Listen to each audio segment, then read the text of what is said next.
السلام علیکم ورحمۃ اللہ، میں ہوں بلال ساجد اور بات کریں گے عمران خان صاحب کے حوالے سے، تحریک عدم اعتماد کے حوالے سے اور ملک میں اس وقت جو سیاسی صورتحال ہے اس حوالے سے ایک بڑا بنیادی سوال ہے جو مجھ طالب علم کے ذہن میں موجود ہے۔ میں وہ سوال بھی آپ دوستوں کے سامنے رکھوں گا اور اس کے جو کچھ ممکنہ جوابات دینے کی کوشش کی جا رہی ہے ہم ان کو بھی ڈسکس کریں گے۔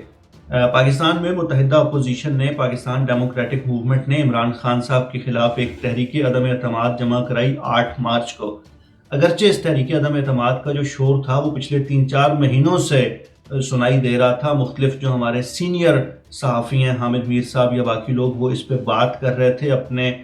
کالمز کے اندر اس کی پیشن گوئی کر رہے تھے، اور بات یہ کی جا رہی تھی کہ حکومتی جماعت کے کچھ اراکین ہیں جو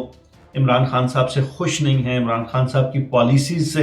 اتفاق نہیں کرتے۔ وہ جو ناراض اراکین ہیں، منحرف اراکین کی اصطلاح آج کل عام ہے، جنہوں نے انحراف کیا ہے،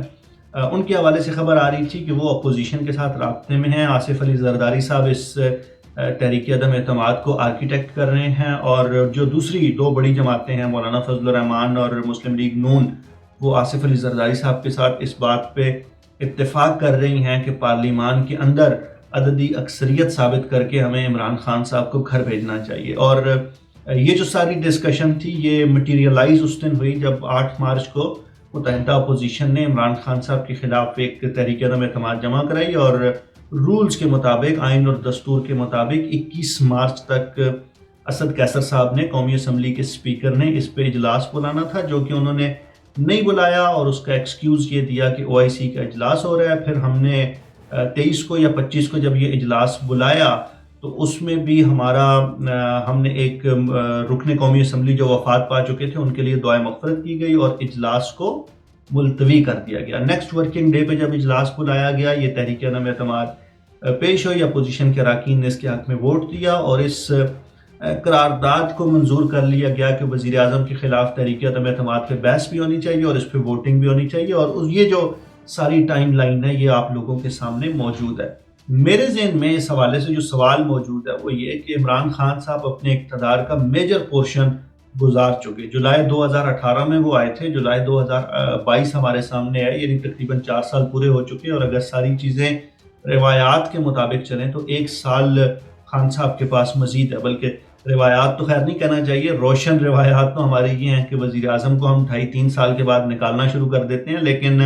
اگر ساری چیزیں رولز کے مطابق، آئین اور دستور کے مطابق چلیں تو جو ان کی مدت بنتی ہے وہ 5 سال ہے، اور اگلے سال جولائی تک خان صاحب کی وزارت عظمیٰ کا دور ویسے ہی ختم ہو جاتا ہے۔ تو اب سوال یہ پیدا ہوتا ہے کہ اس موقع پہ جب خان صاحب اپنے اقتدار کا 80% ٹائم تقریباً گزار چکے ہیں اور 20% رہ گیا، تو اس موقع پہ اپوزیشن کی جانب سے تحریک عدم اعتماد لانے کا مقصد کیا ہے؟ اگر آپ اپوزیشن سے پوچھیں کہ آپ تحریک عدم اعتماد کیوں لے کر آئے، تو ان کا موقف یہ ہے کہ ہم اس ملک سے، عمران خان صاحب نے جو اس ملک میں نااہلی، کرپشن، مہنگائی کا ایک طوفان برپا کر رکھا ہے، ہم خان صاحب سے، عوام کو خان صاحب سے نجات دلانا چاہتے ہیں۔ اور یہ بنیادی الزامات یہی ہیں جی کہ ملک میں کرپشن ہے، مہنگائی ہے، نااہلی ہے، اور ایک نااہلوں کا ٹولہ ہمارے اوپر مسلط ہے جو داخلہ کے محاذ پہ بھی، ملک کے اندرونی معاملات میں بھی اور خارجہ معاملات میں بھی پاکستان کے لیے بے تحاشا نقصانات کا باعث بن رہے ہیں۔ اور یہ وہ بیانیاں ہیں، اگر آپ PDM کے رہنماؤں کی تمام پریس کانفرنسز کو سمرائز کریں تو جو بات خان صاحب کے حوالے سے کی جا رہی ہے وہ یہی ہے۔ اب یہ جو 4-5 موٹی باتیں ہیں، کرپشن کی بات ہے، مہنگائی کی بات ہے، نااہلی کی بات ہے، خارجہ پالیسیوں کی ناکامی کی بات ہے، ان تمام چیزوں کو اگر آپ اینالائز کرنا شروع کریں تو ان میں سے کوئی بھی ایسی چیز نہیں ہے جو خان صاحب کی گورنمنٹ کے ساتھ خاص ہو۔ اگر خان صاحب کی بجائے کسی کی بھی گورنمنٹ ہوتی تو اس وقت ملک میں مہنگائی کی یہی صورتحال ہونی تھی۔ اگر خان صاحب کی بجائے نواز شریف صاحب وزیر اعظم ہوتے، آصف زرداری صاحب کی پارٹی سے کوئی شخص وزیر اعظم ہوتا تو اس وقت کرپشن کی یہی صورتحال ہونی تھی، مہنگائی اسی طرح ہونی تھی، نااہلی اسی طرح سے نظر آنی تھی، اور خارجہ محاذ پہ بھی پاکستان کو جو کامیابیاں یا ناکامیاں مل رہی ہیں ان کی ریشو تقریباً یہی ہونی تھی۔ تو اس بات کو تو ہم اسٹیبلش کر سکتے ہیں کہ خان صاحب کے خلاف تحریک عدم اعتماد لانے کا یہ مقصد نہیں ہے۔ اب اگر آپ حکومت سے پوچھیں، اور حکومت پچھلے دنوں میں جو بیانیاں بلڈ کرنے کی کوشش کر رہی ہے وہ یہ کہ اپوزیشن تحریک عدم اعتماد اس لیے لے کر آئی ہے کہ بیرونی طاقتیں پاکستان کو جو ہم نے آزاد اور خود مختار خارجہ پالیسی اپنائی ہے عمران خان صاحب کی قیادت میں، بیرونی طاقتیں اس خارجہ پالیسی سے خوش نہیں ہیں، اور بیرونی طاقتوں سے مراد امریکہ ہے۔ اور پھر ایک خط بھی لہرایا گیا اور وہ خط آج کل بڑا ڈسکس ہو رہا ہے۔ تو حکومت کا بیانیہ یہ ہے کہ بیرونی طاقتیں پاکستان کے معاملات کے اندر انٹروین کر رہی ہیں اور اپوزیشن کو وہ سپورٹ کر رہی ہیں، بے تحاشا پیسے دے رہی ہیں، فنڈز دے رہی ہیں، سپورٹ دے رہی ہیں، اور بیرونی طاقتوں کی مدد سے خان صاحب کو ہٹانے کی، خان صاحب کو نکالنے کی سازش کی جا رہی ہے۔ ان دو بیانیوں کے علاوہ، یعنی یہ تو آفیشیل سرکاری سٹیٹمنٹس ہیں نا، یہ دونوں سائڈوں، ادھر سے بھی ایک سرکاری بیان ہے، ادھر سے ایک اپوزیشن کا سرکاری بیان ہے۔ ان دونوں بیانات کے درمیان کچھ سازشی تھیوریاں ہیں جو گردش کر رہی ہیں۔ مثال کے طور پہ ایک سازشی تھیوری جو بہت زیادہ جس پہ بات کی جاتی ہے اور وہ بہت بودی سی لگتی ہے، وہ پروبیبلی ایکسٹینشن کا معاملہ ہے۔ لوگوں کو یہ لگتا ہے کہ آرمی چیف کے ایکسٹینشن کے ایشو پہ خان صاحب نے کوئی بڑے گردن میں بڑا سرگیا دکھایا، خان صاحب نے بڑی جرت کا مظاہرہ کیا، اس وجہ سے باجوہ صاحب ناراض ہو گئے ہیں اور اب خان صاحب کی چھٹی کرانے کا منصوبہ بنا دیا گیا۔ ایک دوسری تھیوری یہ ہے کہ جنرل فیض حمید کی اپوائنٹمنٹ ٹرانسفر کے حوالے سے جو کنٹروورسی کریٹ ہوئی، وہاں پہ اس پہ آرمی بڑے غصے میں ہے اور ملٹری اسٹیبلشمنٹ اس بات کو بہت شدت سے مائنڈ کر گئی ہے کہ خان صاحب نے ہمارے اندرونی معاملات کے اندر مداخلت کرنے کی کوشش کی۔ یعنی حکومت کا بیانیہ یہ ہے کہ بیرونی قوتیں ہمارے اندرونی معاملات میں مداخلت کر رہی ہیں، اور ملٹری اسٹیبلشمنٹ کا بیانیہ یہ ہے کہ ملک کا منتخب وزیر اعظم ہمارے اندرونی معاملات کے اندر مداخلت کر رہا ہے۔ تو یہ ایک دوسری تھیوری ہے۔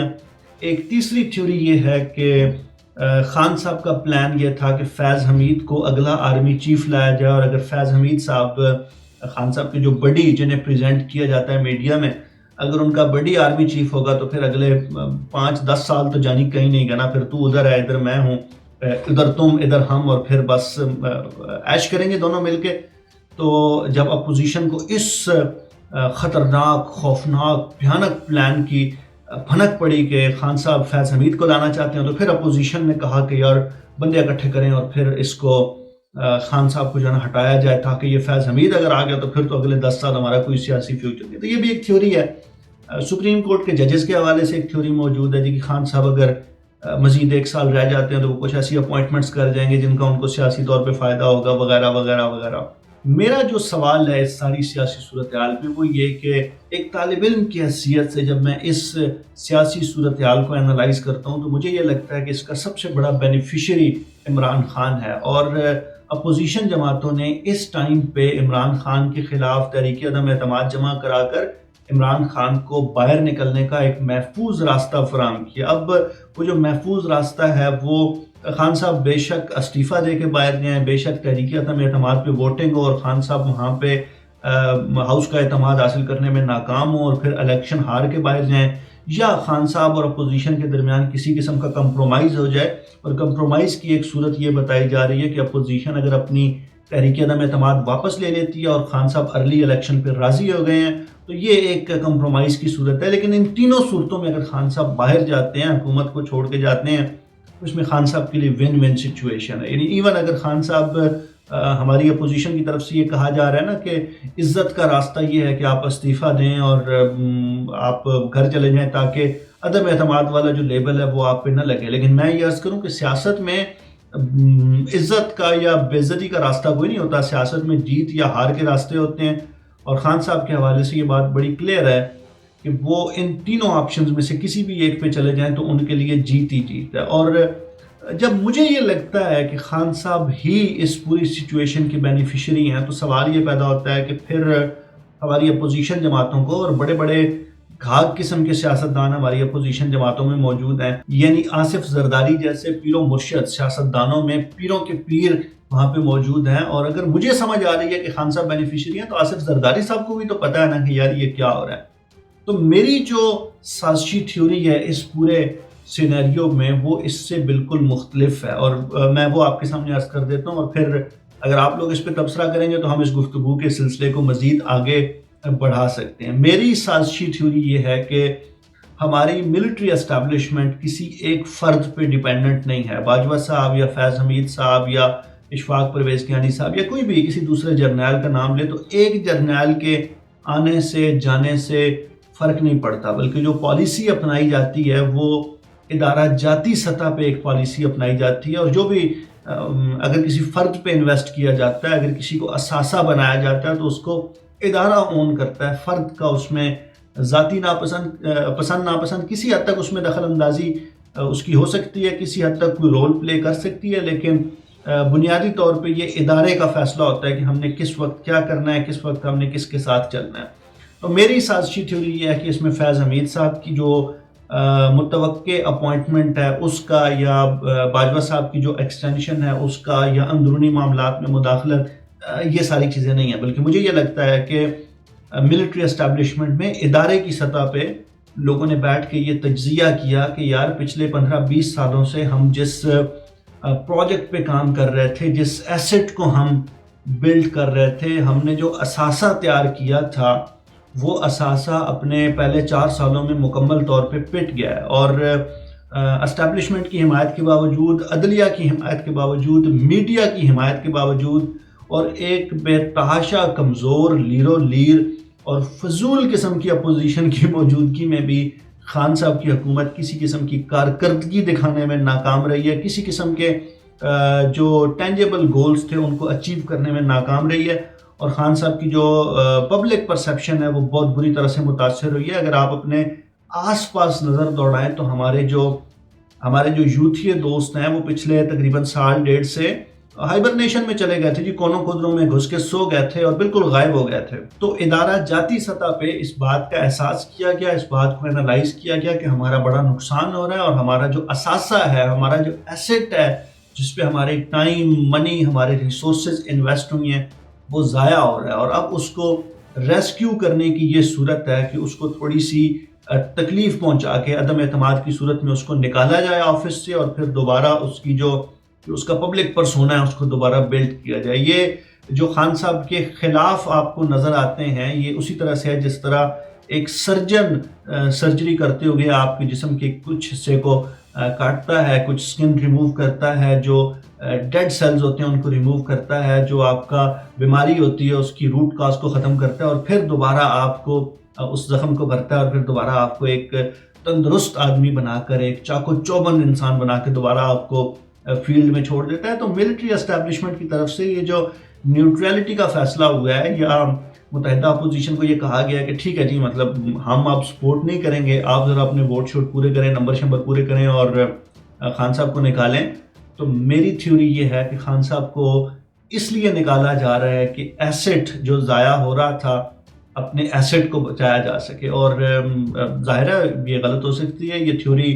محض ایک تھیوری ہو سکتی ہے، لیکن میں اس بات کو بائے کرنے کے لیے تیار نہیں ہوں کہ وہ اپوزیشن جو آج نمبر پورے کر رہی ہے وہ 4 سال پہلے یہ کام کیوں نہیں کر سکی، اور میں اس بات کو بائے کرنے کے لیے بھی تیار نہیں ہوں خان صاحب کی حکومت میں کوئی بہت زیادہ کرپشن یا بہت زیادہ مہنگائی اور نااہلی اور خارجہ پالیسی کی ناکامیاں اور یہ چیزیں آ گئی تھیں، اور میں اس بات کو بائے کرنے کے لیے بھی تیار نہیں ہوں کہ ایک جرنیل کی اپوائنٹمنٹ یا ایک جرنیل کے ادھر یا ادھر جانے سے ادارے کی پالیسیاں تبدیل ہو جاتی ہیں۔